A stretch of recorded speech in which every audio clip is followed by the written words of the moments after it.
Hello friends, ഇന്ന് നമ്മൾ നോക്കുന്നത് വീടിൻ്റെ വയറിങ് കാര്യങ്ങളൊക്കെ ചെയ്യുന്ന സമയത്ത് നമുക്ക് കറക്റ്റായിട്ട് എങ്ങനെ പൈപ്പ് കാര്യങ്ങളൊക്കെ കൊണ്ടുപോകാമെന്നും സെപ്പറേറ്റ് പൈപ്പുകളൊക്കെ എങ്ങനെയാണ് ചെയ്യേണ്ടതെന്ന ഡീറ്റെയിൽസ് വീഡിയോ ആണ് നമ്മൾ ഉൾപ്പെടുത്തിയിരിക്കുന്നത്. ഇത് അത്യാവശ്യം താഴെ മാത്രം വരുന്ന 4 ബെഡ്റൂം വരുന്ന വീടാണ്. അത്യാവശ്യം നല്ല വലിപ്പമുള്ള ബെഡ്റൂംസ് വരുന്ന വീടുകളാണ്. ഫുൾ അറ്റാച്ച്ഡ് ബാത്റൂമും കാര്യങ്ങളുമാണ് വരുന്നത്. അപ്പോൾ നമുക്ക് ഇതിൻ്റെ അകത്തേക്ക് മാക്സിമം അത്യാവശ്യം 4 ബെഡ്റൂം വലിപ്പവും കാര്യങ്ങളും AC വരുന്നതുകൊണ്ടും AC അതുപോലെ തന്നെ മെയിൻ റൂം സർക്യൂട്ടുകൾ ഒരു റൂമിലാണെങ്കിൽ നോക്കിക്കഴിഞ്ഞാൽ AC ഉണ്ടാവും, റൂം സർക്യൂട്ട് ഉണ്ടാവും, പിന്നെ അതുപോലെ തന്നെ വാട്ടർ ഹീറ്റർ ഉണ്ടാവും. ഇത്രയാണ് നമുക്ക് മെയിനായിട്ട് ഒരു റൂമിൽ വരുന്ന 3 സർക്യൂട്ട് വരുന്നത്. അപ്പോൾ അങ്ങനെ വരുന്ന സമയത്ത് 4 ബെഡ്റൂം ആവുന്ന സമയത്ത് 12 സർക്യൂട്ട് അങ്ങനെ തന്നെ ആയി കഴിഞ്ഞു. ഇനി കിച്ചണിലേക്ക് ആണെങ്കിൽ മോട്ടറിൻ്റെ സർക്യൂട്ട്, 2 പവർ സർക്യൂട്ട്, പിന്നെ ഒരു നോർമൽ സർക്യൂട്ട്, അങ്ങനെ 4 സർക്യൂട്ടായി കഴിഞ്ഞു.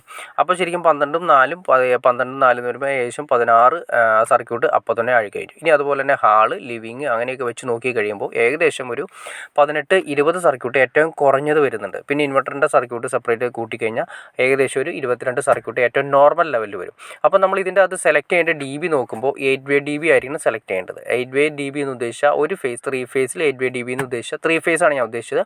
3 ഫേസിൽ 8 DB എന്ന് വെച്ചാൽ ഒരു വേയിൽ, അതായത് ഒരു ഫേസിൽ നമുക്ക് 8 MCB കൊടുക്കാം. 8 MCB കൊടുക്കുമ്പോൾ 3 ഫേസ് ആകുമ്പോൾ 24 MCB നമുക്ക് കൊടുക്കാവുന്ന രീതിയിലുള്ള DB ആയിരിക്കണം നമ്മൾ സെലക്ട് ചെയ്യേണ്ടത്.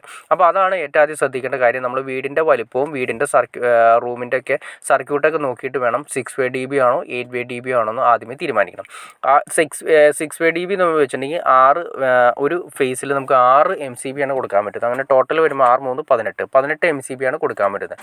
അപ്പോൾ അങ്ങനെ കൊടുക്കുന്ന സമയത്ത് സർക്യൂട്ടിൻ്റെ എണ്ണം കൂടുന്ന സമയത്ത് സെപ്പറേറ്റ് സർക്യൂട്ടുകൾ നമുക്ക് കൊടുക്കാൻ സാധിക്കില്ല. 1-2 സർക്യൂട്ടുകൾ ചിലപ്പോൾ ഒന്നിച്ച് കൊടുക്കേണ്ടി വരും. അപ്പോൾ അതിനേക്കാൾ നല്ലത് നല്ലൊരു വീട് പണിയുന്ന സമയത്ത് നമ്മൾ ടോട്ടൽ സർക്യൂട്ട് എണ്ണി നോക്കിയതിന് ശേഷം ഈ പറഞ്ഞ ലെവലിൽ DB സെലക്ട് ചെയ്യുന്നതാണ് ഏറ്റവും ഉത്തമം. അപ്പോൾ നമ്മളിപ്പോൾ പറഞ്ഞു 3 ഫേസ് തന്നെ 8 DB കൊടുക്കുന്നതാണ് ഏറ്റവും ഉത്തമം. ഇനി സെപ്പറേറ്റ് പൈപ്പുകൾ, അതായത് ഓരോ റൂമിലേക്കും സെപ്പറേറ്റ് പൈപ്പുകൾ നമ്മൾ കൊണ്ടുപോകുകയാണെങ്കിൽ നമ്മൾ നേരത്തെ പറഞ്ഞ പോലെ ഇൻഡക്ഷൻ മൂലമുള്ള കറണ്ട് നമുക്ക് മാക്സിമം ഒഴിവാക്കാൻ പറ്റും. അതായത് ടൈറ്റ് ചെയ്ത് നമ്മൾ വയർ വലിച്ചു കഴിഞ്ഞിട്ടുണ്ടെങ്കിൽ സ്വിച്ച് ഓഫ് ചെയ്ത് കിടന്നാലും നമുക്ക് ബൾബ് തെളിയുന്ന ഒരു അവസ്ഥ നമുക്ക് പല സ്ഥലങ്ങളിലും കാണാൻ സാധിക്കും. LED ബൾബ് ആയതുകൊണ്ടാണ് അങ്ങനെ സംഭവിക്കുന്നത്. ചെറിയ ഇൻഡക്ഷൻ മതി, അത്രയും ചെറിയൊരു വോൾട്ടേജ് ഉണ്ടെങ്കിൽ കൂടി LED ബൾബ് പ്രകാശിക്കും. അപ്പോൾ അത് നമുക്ക് ഒഴിവാക്കാൻ സാധിക്കില്ല. അപ്പോൾ അതിന് വേണ്ടിയിട്ട് നമ്മൾ ചെയ്യേണ്ട കാര്യം മാക്സിമം അത്യാവശ്യം നല്ല ലെവലിൽ തന്നെ പൈപ്പിൻ്റെ എണ്ണം കൂട്ടി ക്ലിയർ ചെയ്തിടുക എന്ന് മാത്രമേ നമുക്ക് പറയാൻ പറ്റുള്ളൂ. അപ്പോൾ അത്രയും പൈപ്പുകളുടെ എണ്ണം കൂട്ടി ക്ലിയർ ചെയ്തിട്ടില്ലെങ്കിൽ നമ്മൾ ടൈറ്റ് ചെയ്ത് വയർ വലിക്കേണ്ട കാര്യം വരുന്നില്ല. അപ്പോൾ നമുക്ക് ഇൻഡക്ഷൻ മൂലമുള്ള കറണ്ട് നമുക്ക് ഒഴിവാക്കാം. ഇത്രയും നല്ല വീട് കാര്യങ്ങൾ ചെയ്തതിന് ശേഷം അവസാനം ഈ അവസ്ഥയിലേക്ക് ഇൻഡക്ഷൻ മൂലമുള്ള കറണ്ട് കൊണ്ട് നമുക്ക് ഒന്നും ചെയ്യാൻ പറ്റാത്ത അവസ്ഥയിൽ എത്തുന്നതിലും നല്ലത് വയറിങ് ചെയ്യുന്ന സമയത്ത് നല്ല രീതിയിൽ ലാവിഷായിട്ട് പൈപ്പ് കാര്യങ്ങൾ അടിച്ചിട്ട് കഴിഞ്ഞിട്ടുണ്ടെങ്കിൽ നമുക്ക് ഈ പ്രശ്നങ്ങൾ മാക്സിമം സോൾവ് ചെയ്യാൻ സാധിക്കും. ഇതാണ് അതിൻ്റെ കറക്റ്റ് വേ. പിന്നെ അതുപോലെ ശ്രദ്ധിക്കേണ്ട കാര്യം വെച്ചിട്ടുണ്ടെങ്കിൽ ഓരോ റൂമിലേക്കും സെപ്പറേറ്റ് പൈപ്പുകൾ പോകുകയാണെങ്കിൽ ഏറ്റവും നല്ലത്. അത്രയും സർക്യൂട്ടുകൾ നമുക്ക് നല്ല രീതിയിൽ തന്നെ ടൈറ്റ് ചെയ്ത് വലിക്കാൻ സാധിക്കും. കിച്ചണിലേക്ക് ഏകദേശം ഒരു 3 പൈപ്പ് കൊണ്ടുപോവുക, സർക്യൂട്ട് പോകാനായിട്ട്.